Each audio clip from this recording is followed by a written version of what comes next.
now tuned into the greatest. The Run with Manny Wilson podcast. The Run, the Manny Wilson podcast.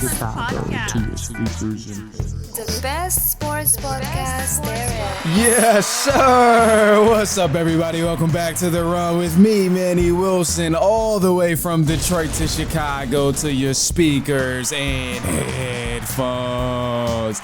I appreciate you tuning in to the first interactive sports podcast, a community that makes sure your voice is heard. So if you hear something you agree with, you disagree with, you like, you dislike, go ahead, shoot me a quick call, 219-413-9405. And of course, we will play your take back on our next episode. And shout out to SeatGeek for sponsoring this episode. Get $20 off your first ticket purchase when you use the promo code, The Run Podcast. This code can also be applied to first-time users on the mobile app or the website. And I don't know about you, but football season is on the way, man. It's a lot of games coming up, so go ahead, create that account, and then use that promo code, The Run Podcast. But anyway, look, man, besides football, obviously we know the Olympics are here. A lot going on. USA. But there's been some basketball talks. That's where a lot of the focus is. Really gymnastics. There's been a crazy amount of different things, but I'm not about to cover every single sport that's going on in the Olympics. So the thing that stood out to me most right now is obviously the group play between USA's basketball team. They've been playing against Serbia, South Sudan, and then Puerto Rico. Those are the teams that's in our group right now. And then, it's time to hold somebody accountable this morning because I heard some silly stuff about USA basketball, and it was requested that I respond to this crazy take. So this is Kendrick Perkins. He has a huge platform over there on ESPN, and this is what he was talking about with Team USA. He was saying, Kevin Durant is the guy who's gonna really carry USA to gold. Crazy statement, I know, but KD had himself a great game. The other night they played against Serbia. KD found himself having 23 points, shot 8 for 9 from the field goal percentage, 5 for 5 for the three-point line. Had a crazy game. So, I understand where this energy is coming from, but at the same time, Kendrick Perkins lost his mind. So it's time to hold Kendrick Perkins accountable. Here's what he had to say. Let's do it. They're going to get enough stops, okay, on the defensive side of things because they're the most talented ball club. But when you add a Kevin Durant in there, did you see the life that he gave the bench and his guys? I mean, everybody was standing up. Anthony Edwards was feeding off of that. Hell, LeBron James and Steph Curry fed off of Kevin Durant.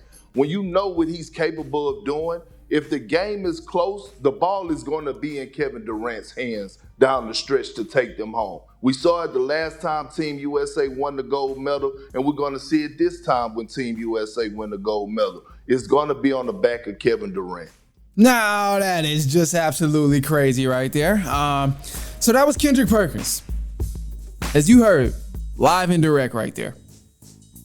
That man thinks USA's gold medal is going to be on the weight of Kevin Durant's shoulders. It's going to be on Kevin Durant's shoulders. And I just want to say, bro, I get KD had a great game here, but bro, Kendrick Perkins, bro, look, you got to hear me clearly when I say this, bro. There has never been a time where any team has won a championship, a medal or anything, and it's been on the weight of Kevin Durant's shoulders.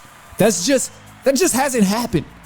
Anytime he's played in the NBA, he's never been the one to carry everybody on his shoulders. When he won his rings in Golden State, let's be real, they could have still won championships without Kevin Durant had they not traded all their pieces to get him on the team. But even when he was there, he didn't carry anybody on his shoulders. After Steph Curry and the Golden State Warriors, he has not carried anybody.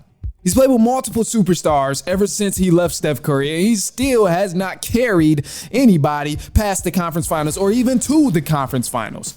The last time I remember Kevin Durant carrying anybody on his shoulders to will them all the way to the finals or a championship game was back in 2012 with OKC.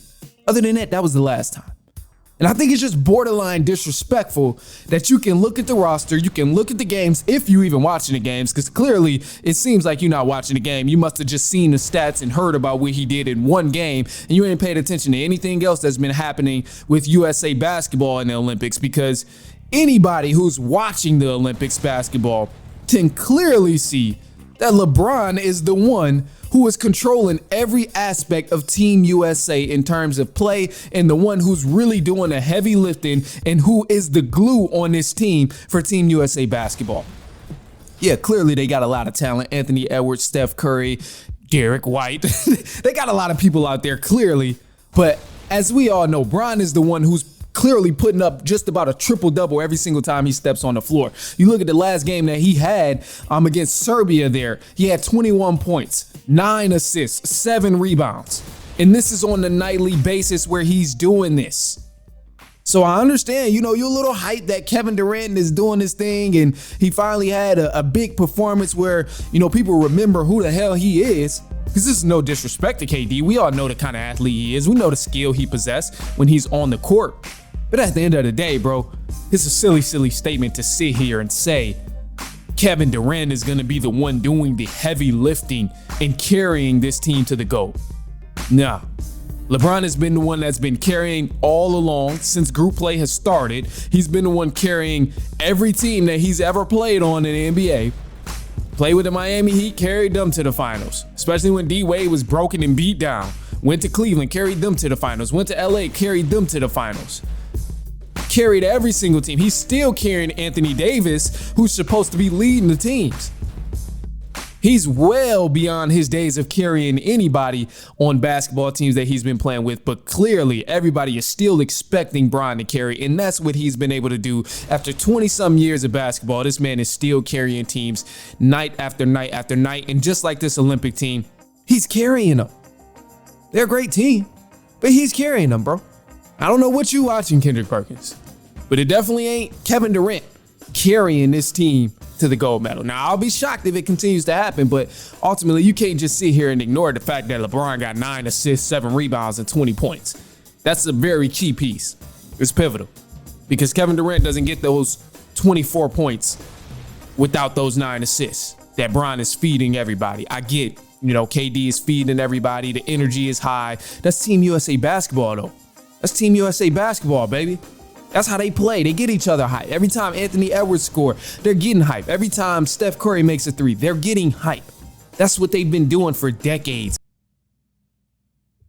All right, let's get into it, man. News for the run. Starting off with the Detroit Lions, they just secured their left tackle, Taylor Decker, to another 3 years, man. Now, they paid him $60 million to stay in Detroit, so this is going to be a huge help on that offensive line for the Detroit Lions. And the Miami Dolphins and quarterback Tua Tagovailoa, he is receiving a huge payday as well. The two agreed to a 4-year deal worth $212 million. This is a huge paycheck for Tua Tagovailoa here. And then he's not the only quarterback that received a big paycheck, because Jordan Love of the Green Bay Packers is also now one of the highest paid quarterbacks in the NFL after signing his 4-year, $220 million contract extension.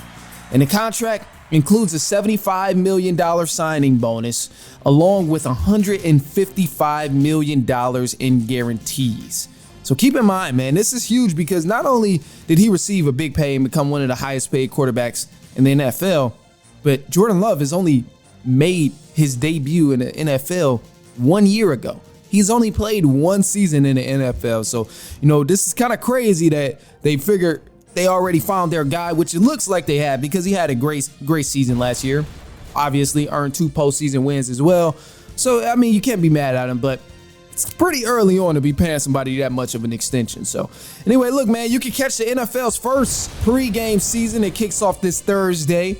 You can watch the Chicago Bears versus the Houston Texans in a special matchup to kick off the NFL season. Now, hey, these teams, you got to keep an eye on these teams because both of these teams made a lot of trades and some moves during the offseason.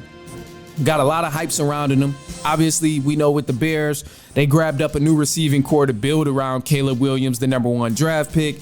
Keenan Allen, Rome Odunze, DJ Moore. Then you got DeAndre Swift. They got a hell of an offense, but the thing that does concern me here is we have not seen the Bears at any type of potential at this point of the time of the year. We've only seen the minicamp highlights of Caleb Williams throwing some good passes and throwing these dimes and no looks and all of these stuff. And it's cool. It's hype. But at the same time, you got to keep in mind, bro, there's different type of game speeds that people go through because mini camp game speed, preseason game speed, and regular season game speed are all completely different. They're all different because people are giving maximum effort. You're going against teams' best talent when you're playing in the regular season. And then from where it's been said by previous people who's played in the postseason, that's another level of game speed there because everybody's giving their maximum effort as well. So, the Bears, clearly they got a solid core, but I'm excited to see what they do. Obviously, it's preseason. I'm not expecting, what the season will turn out to be, in the hands of this preseason game. I doubt that's the case. But above all, the Texans, they're ultimately a top team to watch as well because the Texans made a lot of moves offensively. Brought back Tank Dell, got Stephon Diggs, Nico Collins is there, running back Joe Mixon. Man, that offense is cooking up, and we've seen what C.J. Stroud did with half of this offense last year.